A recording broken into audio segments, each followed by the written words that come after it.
ሰላም ሰላም ቤተሰቦች እንዴት ናችሁ? ደህና ናችሁ ወይ? በያላችሁበት ሰላማችሁ ይብዛልኝ። ዛሬም ስለና አብርሽና ስለነ ሄርሜላ ጉዳይ አዲስ ነገር ይዤላችሁ መጥቻለሁ። ቤተሰብ ቪዲዮውን አይታችሁታል ብዬ ተስፋ አደርጋለሁ። ምንድነው የተፈጠረው? ምንድነው እየተፈጠረው ያለ ነገር? የና አብርሽ ጉዳይ ሁልጊዜም አዲስና የሚያስገርሙ ነገሮች እየተፈጠሩ እየተካሄዱ ነው ያሉትና በአሁኑ ምንድነው የተፈጠረው የሚለውን እነግራችኋለሁ ቤተሰብ እና ሩታ ሄርሜላም አብርሽም ያሉበትን ሁኔታ ታውቃላችሁና ሄርሜላ ከዚህ በኋላ አንተ ጋር መሆን አልፈልግም እንዳለችውም ታውቃላችሁ። በዚህ መሀል እንግዲህ አብርሽ ቡዜን ሽምግልና ልኳታል ማለት ነው። ሽምግልና ነው አማላጅነት ነው የሚባለው። ልኳታል። እኔ ትሄዳለች ብዬም ቡዜ እንደዚህ ትላለች ብዬም አልጠበቅኩም ነበር። ምክንያቱም ምን ያህል ዋጋ እንደከፈለች ሄርሜላ ለሱ ስንት ነገር እንደሆነች ታውቃለች። ስንት ነገር ሆናለት፣ ስንት ነገር ደርሶባት የሴትነት ክብሯን ትታ ለሱ ስንት ነገር ሆና እሱ በምላሹ ምን እንደሰጣት ማንም ያውቃል።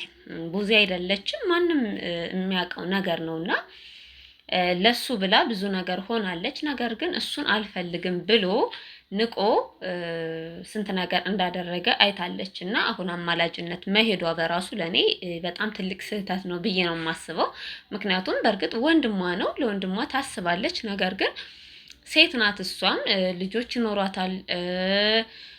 በዛ ላይ ደግሞ ሄርሜላ እንደማንም አይደለችም፣ በጣም ትቀርባታለች፣ እንደ እህቷ ነው የምታያት። እና ቤተሰብ እንዴት ነው ይህንን ሁሉ ነገር አሳልፋ ያኔ እሱን እንትን ማለት ሲገባት አሁን የትም ዞሮ እሷ ላይ ተመልሶ እንትን ሲል አማላጅነት እሺ ብላ መሄድ አልነበረባትም። ምክንያቱም ምን ያህል እንደጎዳት ይሄ ሰው ታውቃለች ከማንም በላይ። እሷ እንደማይሆናትም ደግሞ ታውቃለች። አይደለም እንዴ? ፍቅርና ሩታ ስለተበቀሉት ተመልሶ ሄርሜላ ላይ ለመበቀል ነው ይሄን ሴራ እየሰራ ያለው እንጂ ከልቡ ተጸጽቶ እንዳልሆነ ታውቃለች። ከልቡ ቢሆን እኮ ምንም ችግር የለውም ቤተሰብ። ነገር ግን ከልቡ ተጸጽቶ አይደለም እንትን ስላለ ነው።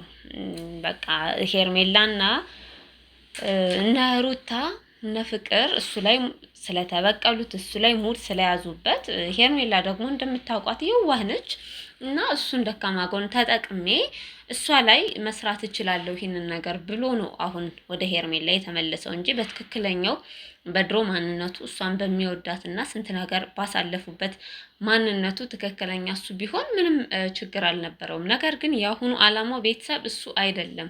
የሚያስጠላው ነገር እሱ ነው። እሱን ደግሞ ጠንቅቃ ታውቃለች ቡዜ። ስለዚህ ለምን በዚህ ልክ እንደዚህ ይሆናል? ለምን እቺ ልጅ በቃ አንዴ ወደደችው፣ ስንት ነገር አሳለፈች። ቀላል ነገር አይደለም። በሴት ልጅ በጣም ብዙ ነገር ነው ያሳለፈችው፣ በጣም ማለት ነው። ነገር ግን ያንን ሁሉ አሳልፋ እንኳን ጀግና ሴት ነች። አሁን ራሷን ችላ ቆማለች። ማንም አያስፈልገኝም፣ አብርሽም ቢሆን አንተም ብትሆን ከዚህ በኋላ አታስፈልገኝም ብላ የነገረች ሴት ነች። በቃ ራሷን ችላ እየቆመች ያለች ሴት ነች።